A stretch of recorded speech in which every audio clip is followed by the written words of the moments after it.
All right. A question just came in there.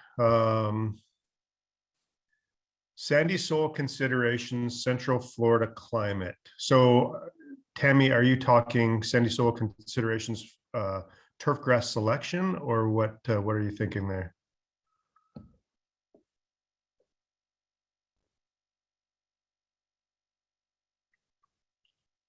Yes, best grass. All right. So let me throw that over to the panel and get your opinions on what you guys think on best grass for Central Florida sandy soil. Well, you spent almost as much time in Mississippi as I did. So what would you use first of all? It's hard to argue with Bermuda grass for all the reasons that we talked about this morning, the recovery, traffic tolerance. It does okay in sand. Most of the Bermuda grass that's grown on athletic fields throughout the South is on sand. And as long as there's some organic in that soil, you can hold on to some nutrients and some water. And so it's not that difficult to grow on sand. It's not as easy as a native soil. Don't get me wrong, but it's doable. But yeah, I like Bermuda grass. I'm not saying something else couldn't work. There's some zoysias that are coming out these days that look really interesting. And in years past, I would always say, don't ever look at zoysia grass if you need something to recover. But we're seeing differences now in some of these grasses that we wouldn't have seen in the past. What do you think about that, guys? Yeah, I agree, Greg. And I think it'd be hard to argue with Bermuda grass. That slide you showed with that root system and how deep that is, the opportunity, the way it has to knit together is, and its growth rate are unsurpassed. And I was very interested to see Beth's comments about Bahia, and it makes sense the way she presented it, but I'd still think that Bermuda grass is going to be the base grass for most situations. Right. Anybody else?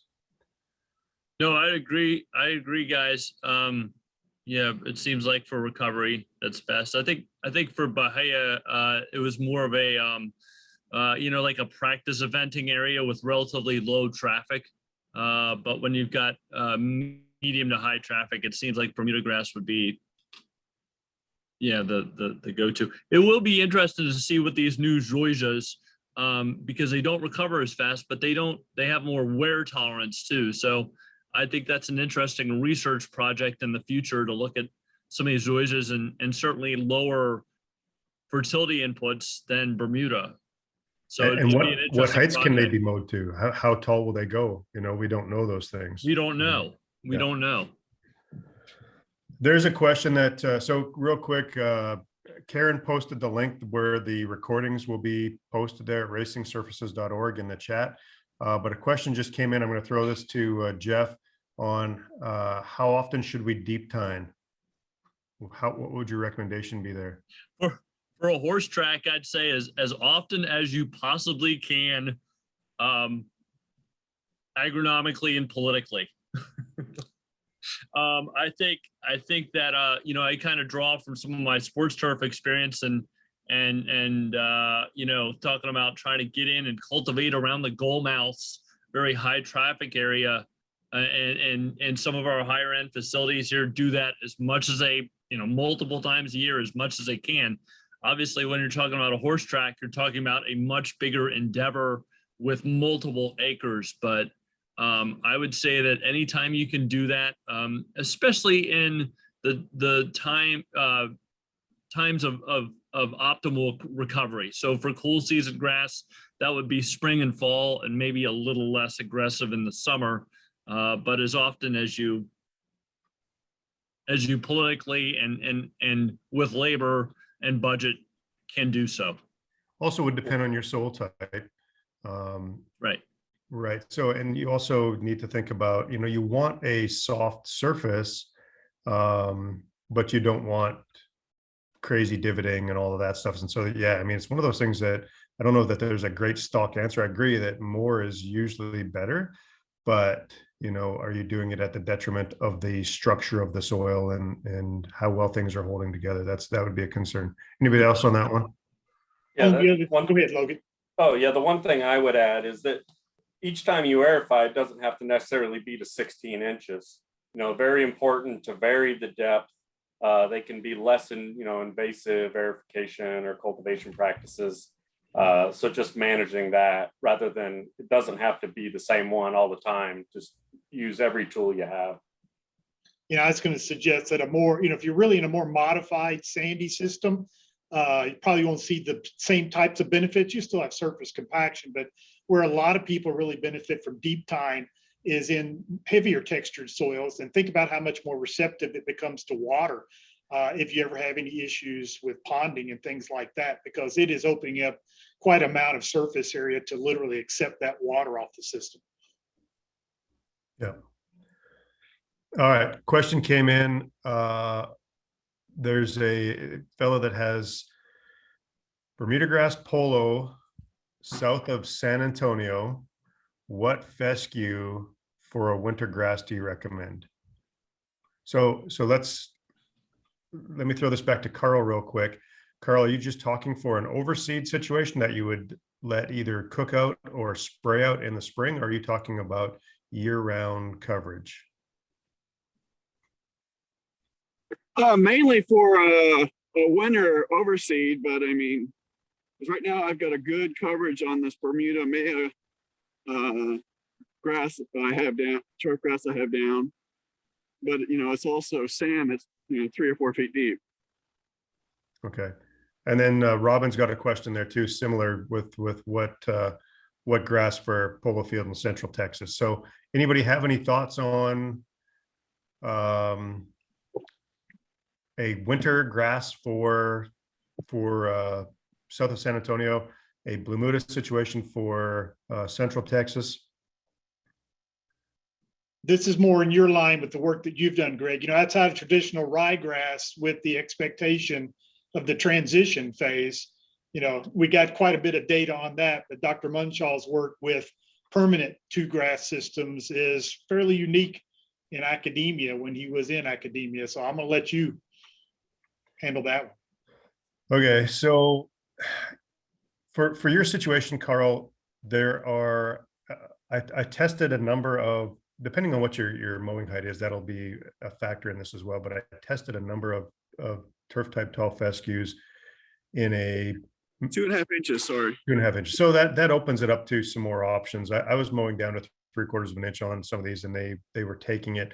So I think the answer to your question, if it's going to be a part-time turf, part year turf, you could go with any good turf type tall fescue and have good success with it at 2.5 inches. So where I would find that information is go to the NTEP webpage, look for traffic tolerance, look for turf quality, look for, in your situation, maybe some drought and heat tolerance.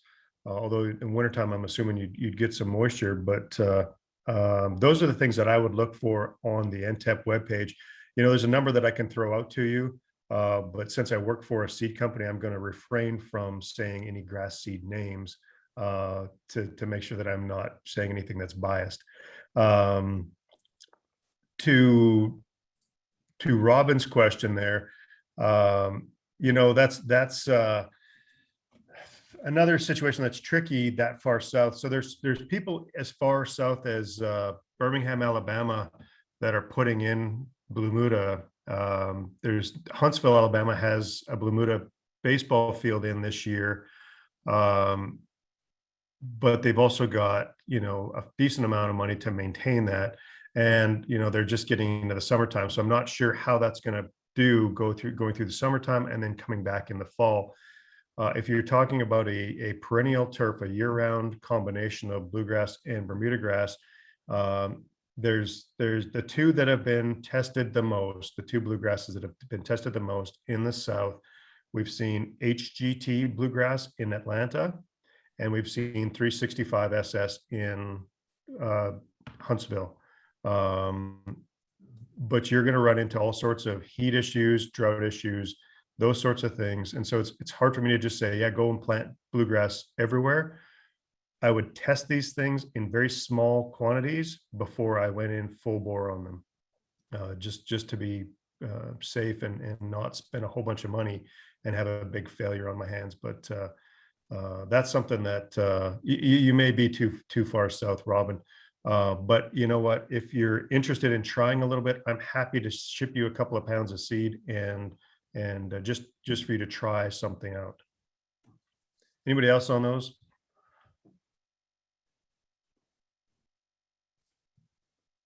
Yeah, good point there from Dr. Goatley. You know, contact your county agent and start there usually before going straight to your turf specialist at the university. But I think in most of your situations, because you're professional turf managers and not calling about your home lawn, call your specialist, find out information that, you know, have they looked at bluegrasses in at Texas A&M. What has survived? Has anything survived? There may be some Texas hybrid bluegrasses that could fit in this situation that they may have tried out.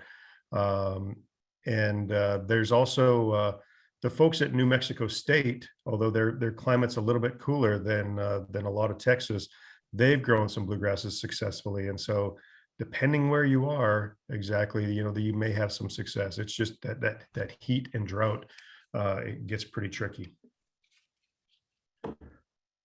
All right, if you have more questions, either unmute or throw them in the comments. That's absolutely fine.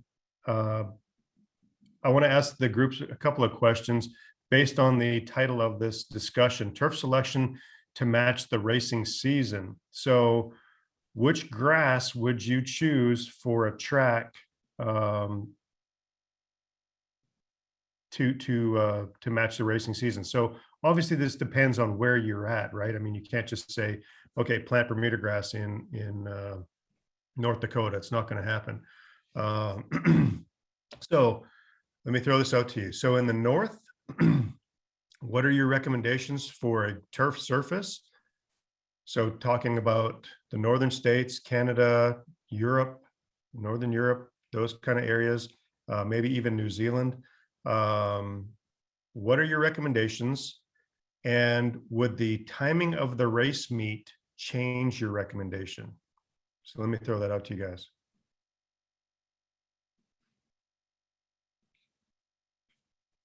Well, I think, you know, thinking back to the Bermuda concept, I mean, I think that's a wonderful, and I think the question's talking about further north, but the question is, you know, we've seen these Bermuda grasses come further north, and certainly they provide more recovery in the summertime than do cool season grasses. So one of the questions I think about is, okay, we're in the transition zone. How far north can we push Bermuda? And then beyond that, I think you're really looking at, you know, some combination of bluegrass, ryegrass, and maybe a little bit of tall fescue. But it seems to me like if you can go with Bermuda and you can invest, you know, have the upfront investment to do that, and a lot of your racing season is from April to October, then Bermuda seems like a very good option. And then you again, further north, blue, rye, maybe a little bit of tall fescue. Once you get into the north where Bermuda just won't be feasible for enough of the year. And I would think that the further north you go, the bluegrass becomes the predominant in terms of what I would expect would be best adapted. And again, in the sports turf world, a lot of people say, oh, they're straight bluegrass. Well, you might be if you were at a very exclusive facility, but most people are having to introduce perennial ryegrass in for the rapid germination that Mike Bookholder was talking about to do that. And most people don't even know they're there, although things do tend to separate out in a particularly warm summer.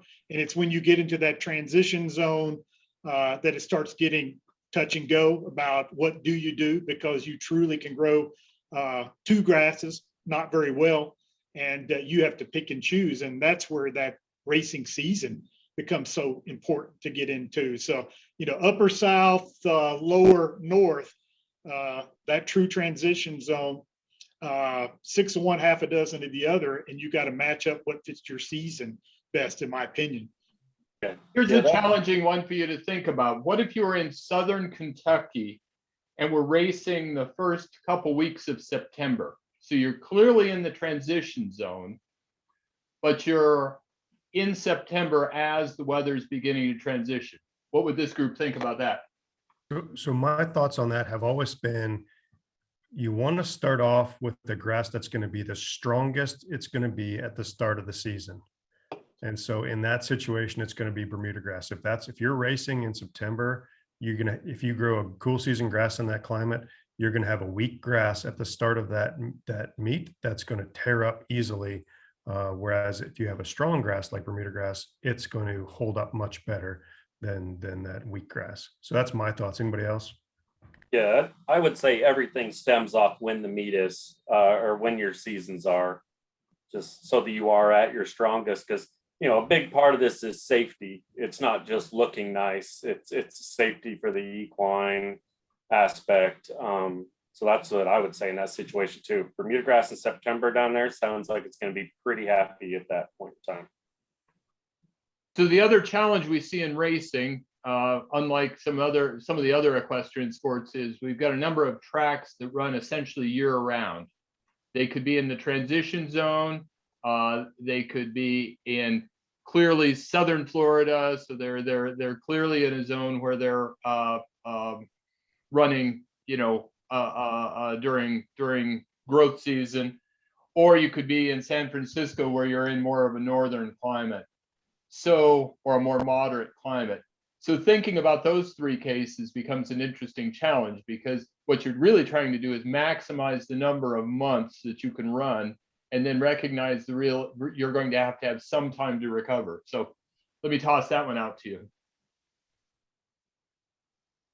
Well, I think what you just said, Mick, was somehow in putting that plan together, you've got to come up with that grassing system in which there's always the potential for something to be growing, or you've got to adjust that meet schedule, because folks get greedy in all areas of turf grass management about these new varieties keep getting better and better, but it still is a biological system, and biological systems can only take so much wear and tear. And if you were, you could run on a dormant Bermuda grass surface and it would run awesome until it's worn down to the nubs and doesn't have any potential for recuperation, like Greg showed in those slides from his traffic work at Mississippi State. But that's where the challenge comes in, and trying to always have something there, because these grasses are basically competing against each other. And I love the way Greg put about, so far Bermuda seems to be a system in which the grasses are playing together nicely. And ryegrass and Bermuda grass don't play together nicely. The ryegrass for Bermuda grass is really nothing more than a major spring weed competing for light, nutrients, etc. And there is going to be a transition phase in which you go through that you sometimes wonder, why the heck did we do that? Because one's going to die and the other one's only very slowly going to come back. So that's a really tough one that looks at agronomics as well as the economics of when those meets are being run.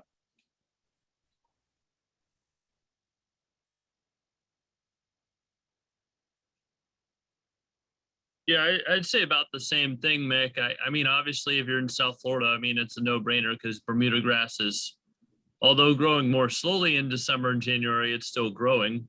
And if you're in San Francisco in the winter, cool season grass is still growing, albeit more slowly. It's still growing. And I think that if you get into that, my part of the world over to Kentucky and St. Louis, it just seems like the Bermuda is the best thing to do, so that you have, here it's mild enough that, I mean, that bluegrass really doesn't go dormant until, gosh, probably after Christmas. Here in Maryland, probably a little bit more harsh there once you get west of the mountains, and a little bit more continental, but it's a great question. Yeah, with not, I mean, there's not just a stock answer for that. It's like Mike said, it's tricky, and there's only so much a grass can do, and then the manager has to come in and do the rest and work around the seasons of when the grass is being used and all that stuff. So it's tricky. you know, you can give your best case recommendation for a grass, but there's only so much that grass can do. And so all of the stuff that you're going to be learning about in the coming weeks, that will be the stuff that's so important to keeping those grasses happy as you go along. Logan, you have a comment? Yeah, you know, that's a good point. Or, you know, the manager steps in and you do everything you can with the full plan to prolong the health. There's only so much a manager can do as well. Sometimes when cash is involved, that becomes, you know, king. And so needless to, you know, but that's where the political side of growing grass in an environment like that comes. Like sometimes the grass just can't handle it and produce a safe place, you know, so that's the conversation for the manager as well, to stand up for the grass in a way. So I have one other challenge for this group based on turfgrass selection. Oftentimes Bermuda, not oftentimes, but in some specific cases, Bermuda is chosen just for its salt resistance. The fact that it can deal with poor water quality. Is there any development work being done for more salt tolerant, cooler climate? It's used in areas where it just barely grows, but you need it for the salt tolerance. Any other options on that? Well, so paspalum's more salt tolerant. I mean, nominally more salt tolerant, but I don't know that it wouldn't have the recovery capability that Bermuda grass does. I don't. Gosh, and then on the cool season realm, I mean, you think about, you know, in general, our cool season grasses aren't not that salt tolerant, and the ones that are certainly aren't suited. You know, I think about alkali grass, which is a native to the Intermountain region, and that's certainly not going to stand to the wear. So paspalum would be the only thing that would come to mind warm season, but I don't know if you'd have the recovery you would need. Yeah, and I can't think of anything, Jeff, where I've ever seen paspalum at 4-5 inches. And the grass Jeff's talking about here is a close relative of Bahia grass. And some of y'all might have heard of seashore paspalum, but a different species that has received, if you watched, where was the golf tournament in, was it Kiowa? The PGA championship was played on seashore paspalum. And the reason it was used there for is salt tolerance, at least one of the main reasons. But I don't know of anything that has been done at these types of heights and for equine use. And probably going to take somebody from a southern climate to give us some feedback if it has been done. So on the cool season breeding side, though, the breeders certainly are working on this, Mick, trying to get better, but they're starting from almost scratch. As the guys mentioned, these cool season grasses just don't have great salt tolerance. And so, you know, any little bit that they get is fine, but it's not going to do much in the real world.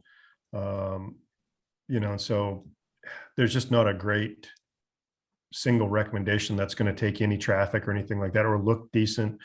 You know, you'd have to go with some kind of a mixture of species, and you still may lose some of the more desirable looking grasses once that salt water gets on it.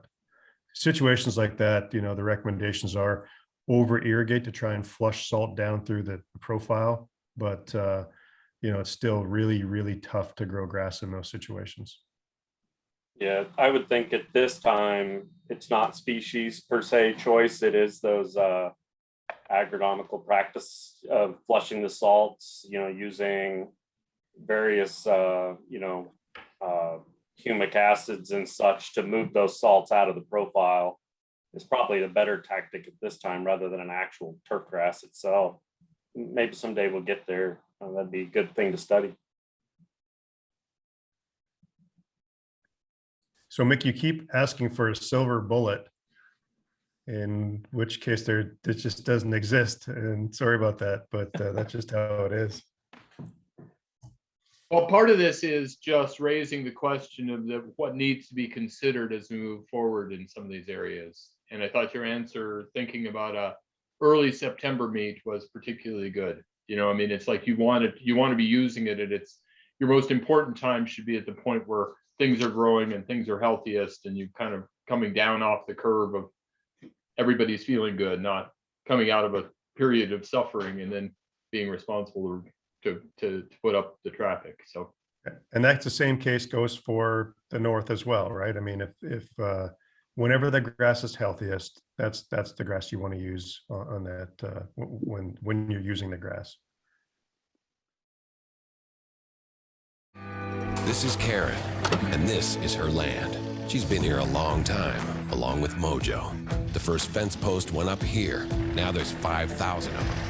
After the storm, she started the cleanup here. And when she needs some peace and quiet, she always finds it right here. This is more than just land, it's home. Karen runs with us on a John Deere 3E Series tractor, because who says a day's work has to take all day? Nothing runs like a Deere. Search John Deere 3E Series for more.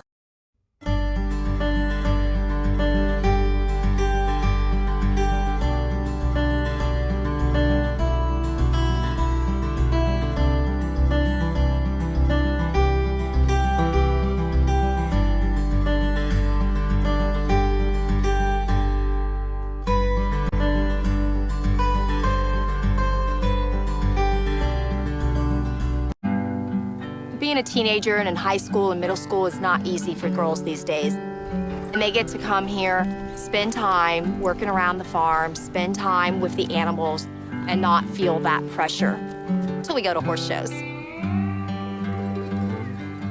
The first time I saw this land, I was about 12 years old. I came here with an old mentor. I fell in love with it as a little girl, and I said I was gonna own it one day. My mother, when I was 4 years old, put me on a little pony walking around the zoo. That was it for me. Love at first sight. Like any kid, when I was younger, I wanted to compete more in the Olympics and go Grand Prix and do things like that. But I put that all on the side and realized I had a different agenda in life. I've taught about 800 kids in this area. A typical day starts early in the morning with feeding the horses. Then usually we clean stalls. This is a daily chore, sometimes twice a day. I'm always on the tractor, mowing, spreading things around, you name it. This is a John Deere 3025P. I love my tractor. I couldn't live without it. I like to just relax and be left alone. I call it my husband. He's very reliable, and it doesn't argue. It's so easy to use. My 68-year-old mother has never driven anything like this before, and she was scared to death of it. And once she did, she loves it. She drives it all the time for me and helps me out around the farm. Being here in Florida, we deal with a lot of hurricanes, so it can be very stressful when we're in the path of one. That John Deere helps me so much. We go around picking up debris, moving, pushing things with the bucket. I always have an average of 50 students, so whenever there's a disaster that comes around, they're always here and they're ready to work. I call all my girls my kids. They're like part of my family, and they get scholarships for riding, and so we try to keep our sport here a little bit serious but fun. We go to the horse shows. It's great for them. Good, very nice. Teaches them a lot of sportsmanship, how to be more in charge and have more self-confidence. A little stronger on that. There. The parents tell me all the time, you are such a huge influence in our child's life. I love to share my experience with these girls and be able to steer them in a better path. Everybody always asks me, how do you keep doing this? I say, just the sheer passion of it. What am I gonna do? Get a condo on the beach somewhere? I'm happier here. I'm Karen Neese, and this is my land.